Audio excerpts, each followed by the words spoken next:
ప్రతిసారి first message లేదా first call నువ్వే చేసి చేసి అలసిపోయినావా?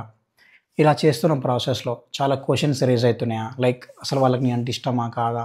ఎప్పుడు నేనే జేయాలి? వాళ్ళు జేయరు. అసలు హ్యాపీగా ఉంటలేవా నువ్వు ఇట్లా చేస్తున్న ప్రాసెస్‌లో? సరే ఒక పని చేద్దాం. ఈసారి ఫస్ట్ మెసేజ్ లేదా కాల్ నువ్వు జేయకు. వాళ్ళ నుంచి వస్తదా చూద్దాం. ఇన్‌కేస్ వాళ్ళ నుంచి మెసేజ్ ఆర్ కాల్ వస్తే ఫైన్. నువ్వు కరెక్ట్ పర్సన్ పైనే ఎఫర్ట్స్ పెడుతున్నావు అని అర్థం. నీ ఎఫర్ట్స్ ఏం వేస్ట్ కాలేదని అర్థం. ఇన్‌కేస్ వాళ్ళ నుంచి ఎలాంటి మెసేజ్ రాలేదు, ఫోన్ రాలేదు అనుకుందాం. ఎన్ని డేస్ అయినా రాలేదు. ఒకవేళ వచ్చినా కూడా వాళ్ళు కాల్ ఆర్ మెసేజ్ ఎందుకు చేస్తారంటే నీతోని గొడవ పడడానికి చేస్తారు. లైక్ ఇన్ని డేస్ నుంచి ఏం చేస్తున్నావు? నేను నీకు గుర్తులేనా? ఇట్లాంటి మాటలు మాట్లాడతారు. సో, నీకు ఇక్కడనే అర్థమైపోతది. వాళ్ళు ఒక్క మెసేజ్ చేస్తే అయిపోతది. బట్ అది చేయరు వాళ్ళు. ఎందుకంటే వాళ్ళ ఇగోనే ఎక్కువ నీకంటే.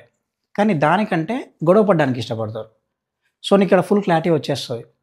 ఎవరైతే నీకు ఎఫర్ట్స్ పెడతారో నీలాగా నువ్వు వాళ్ళకి ఎఫర్ట్స్ పెట్టు తప్పులేదు. బట్ మినిమమ్ ఎఫర్ట్స్ కూడా పెట్టలేదనుకో అసలు నువ్వు వాళ్ళని కట్ చేసి పడేయి. హ్యాపీగా ఉంటావు.